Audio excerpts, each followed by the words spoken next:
Hello friends, आज हम next chapter 9 पढ़ेंगे अंतर्राष्ट्रीय व्यापार के बारे में। तो हम इस चैप्टर में अंतर्राष्ट्रीय व्यापार में किस प्रकार भिन्नता पाई जाती है उसके बारे में पढ़ेंगे। पतन के बारे में यानी बंदरगाह के बारे में पढ़ेंगे। अंतर्राष्ट्रीय व्यापार से होने वाले हानिकारक प्रभाव उनके बारे में पढ़ेंगे और अंतर्राष्ट्रीय व्यापार के प्रकार के बारे में पढ़ेंगे। तो हम स्टार्ट करते हैं कि राष्ट्रीय संसाधनों में भिन्नता किस प्रकार अंतर्राष्ट्रीय व्यापार को प्रभावित करती है। तो ये दो देशों के पास समान संसाधन या खनिज है तो वह व्यापार नहीं हो सकता। हमने माना कि जो इंडिया के पास है और वही सेम संसाधन या खनिज अफ्रीका के पास है, तो उन दोनों देशों के बीच में व्यापार नहीं हो सकता, क्योंकि भिन्नता के कारण ही व्यापार हो पाएगा। दोनों में भिन्न भिन्न होंगी, अलग अलग प्रकार के संसाधन या खनिज होंगे तो ही व्यापार हो सकता है दो देशों के मध्य। तो विश्व के सभी देशों में संसाधनों में भिन्नता पाई जाती है, इसलिए देशों के बीच व्यापार की जरूरत होती है। तो भौगोलिक संरचना में अंतर के कारण किसी राष्ट्र में दूसरे राष्ट्र से अलग कृषि फसल होती है। जैसे ब्राजील में कॉफी उत्पादन अधिक है तो वहां से कॉफी दूसरे देशों को निर्यात की जाती है, यानी कि जो भारत में है वह अफ्रीका में नहीं है और जो अफ्रीका में है वह भारत में नहीं है। तो ये दोनों देश आपस में आयात और निर्यात कर सकते हैं। जैसे जरूरी नहीं है कि ब्राजील के अलावा सभी देश कॉफी उत्पादन करते हो, तो ब्राजील जो है अपने कॉफी उत्पादन करता है उसका निर्यात करेगा दूसरे देशों में। नेक्स्ट, खनिज भी हर देश में अलग अलग प्रकार से पाए जाते हैं। दक्षिण अफ्रीका से खनिज अन्य देशों में निर्यात भी किए जाते हैं। जैसे संसाधन भी अलग अलग प्रकार के होते हैं, सेम नहीं होते हैं, तो वह एक दूसरे देश को निर्यात किए जाते हैं। जलवायु में विविधता से भी व्यापार को बढ़ावा मिलता है। जैसे ऊन उत्पादन ठंडे क्षेत्रों में ही होता है, यानी कि जलवायु में भी विविधता होती है। जलवायु भी सब जगह अलग अलग प्रकार की होती है, कहीं सर्दी, कहीं गर्मी, कहीं वर्षा का मौसम, ऐसे। तो ऊन उत्पादन ठंडे प्रदेशों में होता है, ऊन का उत्पादन ठंडे प्रदेशों में होता है, वहाँ के कपड़े भी ठंडे प्रदेशों में पहनने लायक उत्पादन किया जाता है। जब दो या दो से अधिक देश जो आपस में व्यापार कर रहे हैं उनका संसाधन अलग अलग तो होगा ही, तो जैसे उनको जरूरत होगी वह एक दूसरे की पूर्ति करते रहेंगे। अब नेक्स्ट टॉपिक है जनसंख्या कारक किस प्रकार अंतर्राष्ट्रीय व्यापार को प्रभावित करते हैं। मुख्य रूप से दो कारक है, सांस्कृतिक कारक और जनसंख्या का आकार। कि जनसंख्या यानी कि नागरिक बोल सकते हैं, हम मनुष्य बोल सकते हैं कि इनकी वजह से कैसे व्यापार हो सकता है। सांस्कृतिक कारक जो फर्स्ट बिंदु है हमारा, कि ये सांस्कृतिक कारक यानी कि मनुष्य से ही होती है। जैसे बहुत से देशों की संस्कृतियां अपनी कला के लिए काफी प्रसिद्ध हैं, जिन्हें विश्व भर में सराहा जाता है। यानी कि सांस्कृतिक कुछ ऐसी संस्कृतियां जिनकी प्रसिद्धि से उन देशों को सराहा जाता है और उनके पीछे एक नागरिक का, एक मनुष्य का हाथ होता है। जैसे कि चीन जो है, चीन में चीनी के बने मिट्टी के जो बर्तन हैं, चीनी मिट्टी के, वह काफी प्रसिद्ध है। जैसे ईरान का कालीन प्रसिद्ध है और उत्तरी अफ्रीका का चमड़े का काम, यानी कि चमड़े से बने सामान प्रसिद्ध है वहाँ के। तो सांस्कृतिक कारक इस प्रकार प्रभावित करता है कि भाई जो हमारा अंतरराष्ट्रीय व्यापार है उनमें ये सब सम्मिलित होते हैं देश, और वह मुख्य रूप से इसमें हर एक नागरिक का, हर मनुष्य का, यदि कोई देश किसी चीज के लिए प्रसिद्ध है तो वह अपने उस देश में रहने वाले लोगों की वजह से प्रसिद्ध है, अपनी जनसंख्या के कारण वह प्रसिद्ध है। नेक्स्ट है जनसंख्या का आकार, यानी कि जनसंख्या का आकार कैसे प्रभावित करता है कि सघन आबादी वाले देशों में आंतरिक व्यापार अधिक होता है और कम आबादी वाले देशों में बाह्य व्यापार अधिक होता है। जैसे कोई भी भारी जनसंख्या वाले देश है तो वहां पर अंदर ही व्यापार होता है, यानी कि वहां आयात और निर्यात नहीं किया जाता, उस देश में व्यापार का वही व्यापार होता है।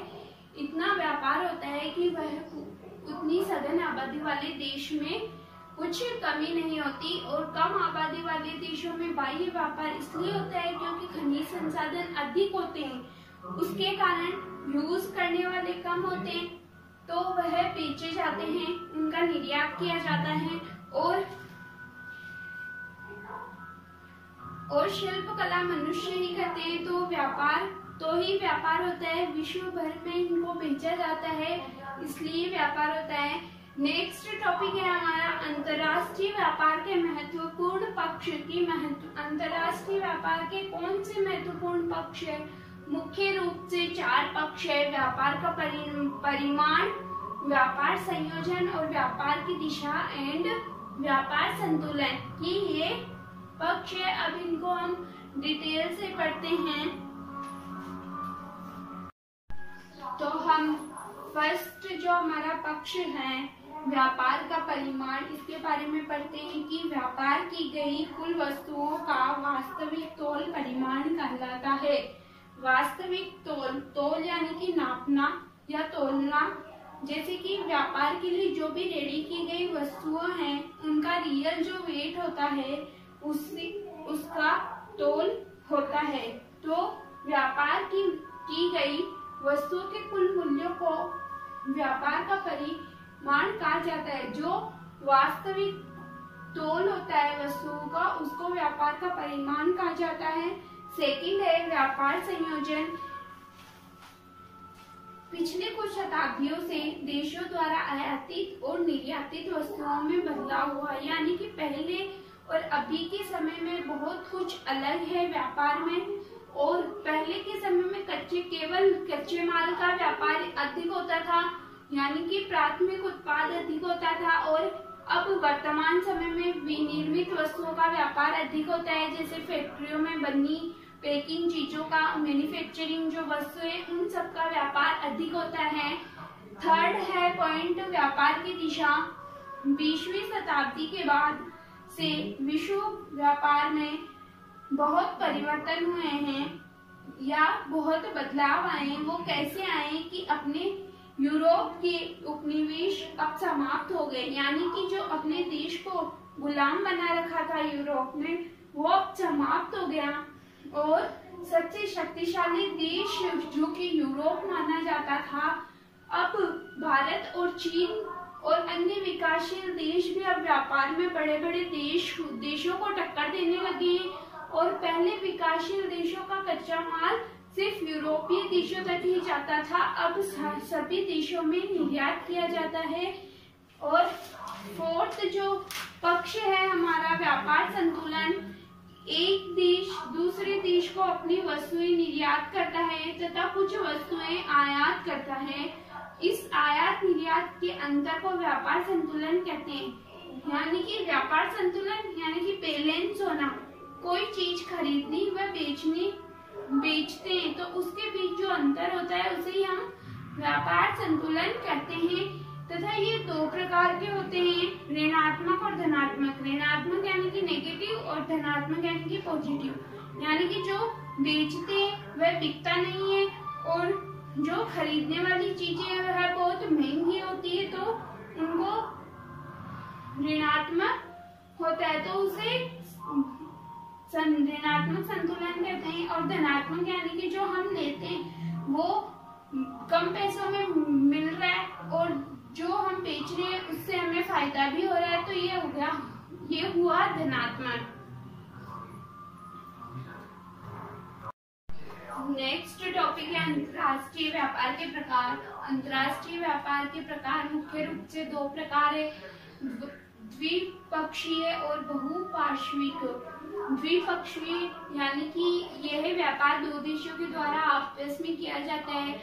जैसे एक जो हमने एग्जाम्पल माना कि ए बिंदु जो है ए देश और बी देश, तो ए देश और बी देश ये दोनों आपस में व्यापार करेंगे, ये दोनों एक दूसरे से ही आयात और निर्यात करेंगे। और बहुपार्श्विक में ये अन्य देशों से आपस में क्रय विक्रय करेंगे, आयात निर्यात करेंगे। बहुत सारे देश मिलके आपस में आयात निर्यात करते हैं, ग्रुप बनाकर आयात निर्यात करते हैं। तो ये टॉपिक सबसे इजी टॉपिक है। अब नेक्स्ट टॉपिक है अंतर्राष्ट्रीय व्यापार हानिकारक क्यों होते हैं, कैसे हानिकारक हो सकते हैं अंतर्राष्ट्रीय व्यापार, कि ये अन्य देशों पर निर्भरता को बढ़ाता है। कैसे कि कुछ देशों की स्किल्स कम हो जाती है, इसलिए दूसरों पर निर्भर हो जाते हैं कि खुद मेहनत नहीं करते, खुद जो देश होते हैं वह दूसरे देशों पर निर्भर रहते हैं। इसमें प्राकृतिक संसाधनों का दिन प्रतिदिन दोहन होता जा रहा है। जो खनिज संसाधन जो भी है उनका जो भी दिखा उनका व्यापार करना है, यानी कि हर खनिज संसाधनों का व्यापार करना, इससे समुद्री जीव भी नष्ट होता है।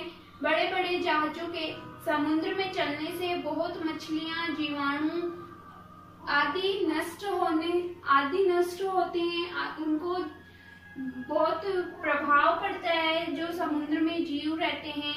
अंतर्राष्ट्रीय व्यापारों के लिए वनों को काटा जा रहा है।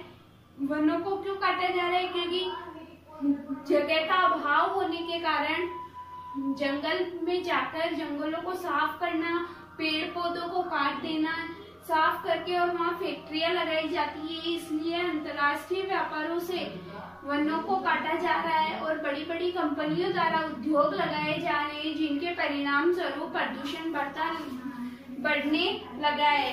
फैक्ट्रियों से प्रदूषण ज्यादा फैलता है, इसलिए वह अंतर्राष्ट्रीय व्यापार हानिकारक होते हैं।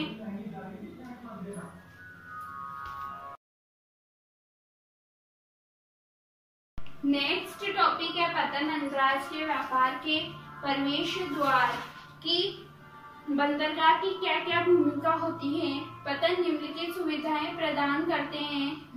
पतनों के अंदर जहाजों के ठहरने की सुविधाएं उपलब्ध होती है। वस्तुओं को लादने, उतारने एवं भंडारण की सेवा प्रदान करने के लिए अनेक श्रमिक कार्यरत होते हैं और पतन जहाजों के रखरखाव की सुविधा प्रदान करते हैं एवं सर्विस करवाते हैं, सफाई करवाते हैं जहाजों की, और पतन श्रमिकों का प्रबंधन भी सुविधाएं प्रदान करते हैं और इसीलिए जलमार्ग में कोई परेशानी नहीं आती है एवं ये सबसे सस्ता साधन या सबसे सस्ता मार्ग माना जाता है। नेक्स्ट है कार्य के आधार पर पतन को मुख्यतः 5 प्रकार से बांटा गया है, जो कि इस प्रकार है: तेल पतन, मार्ग पतन, पैकेट पतन, आंतर्यो पतन और नौसेना पतन। तो तेल पतन वे पतन तेल के प्रक्रमण एवं नौ परिवहन का कार्य करते हैं, जैसे पर्शिया तेल शोधक पतन, यानी कि उद्योगों से बंदरगाह तक लाकर और जहाजों द्वारा भेजा जाता है सामान, उसे हम तेल पतन बंदरगाह कहते हैं। इसमें नौ परिवहन कार्य करते हैं। और नेक्स्ट है मार्ग पतन। यह ऐसे पतन है जो समुद्री मार्गों पर विश्राम केंद्र के रूप में विकसित हुए हैं और यहाँ ईंधन भरने, जल भरने तथा खाद्य सामग्री के लिए जहाज रुकते हैं। यानी कि समुद्र से चलकर आ रहे जो लंबी दूरी के जहाज हैं वह इस पतन पर रुकते हैं और वहां रुककर कुछ देर विश्राम करते हैं तथा इनके साथ में जहाजों में ईंधन भरते हैं, जल पानी की व्यवस्था करते हैं पीने के लिए, और खाद्य सामग्री की व्यवस्था करते हैं जहाज में। नेक्स्ट है पैकेट पतन, इन्हें फेरी पतन भी कहते हैं। ये छोटी दूरियों को तय करते हुए डाक व यात्रियों से जुड़े होते हैं। ये व्यापार के लिए उपयोग में नहीं होते हैं, ये केवल संदेश और डाक पहुंचाने के लिए ही उपयोग में आते हैं। तथा नेक्स्ट है आंत्र्योपतन, ये एक ऋण केंद्र होते हैं जहां विभिन्न देशों से निर्यात हेतु वस्तुएं लाई जाती है। जैसे हमारा सिंगापुर का पतन है, तो उसके जो भी पड़ोसी देश हैं वह व्यापार के लिए माल लाकर रख देते हैं और वहां से जहाजों द्वारा भेजा जाता है। यानी कि किसी एक जो ये आंतरिक पतन है, इस पतन पर आसपास के जितने भी पड़ोसी देश हैं वह सब इस पतन पर अपने व्यापार के लिए सामान लाकर रख देते हैं और इस पतन पर जो भी कार्यरत श्रमिक है वह जहाजों द्वारा आगे पहुंचा देते हैं। और लास्ट हमारा जो पतन है वो है नौसेना पतन। ये सामाजिक महत्व के पतन होते हैं, युद्ध के जहाजों को सेवा प्रदान करते हैं। ये सैनिक पतन होते हैं, सेना द्वारा यूज, केवल ये सैनिकों के लिए यूज किए जाते हैं। और जैसे इस उदाहरण है हमारा भारत का कोची पतन। Thank you so much. हमारा चैप्टर कंप्लीट होता है आज यही। Please like, share and subscribe.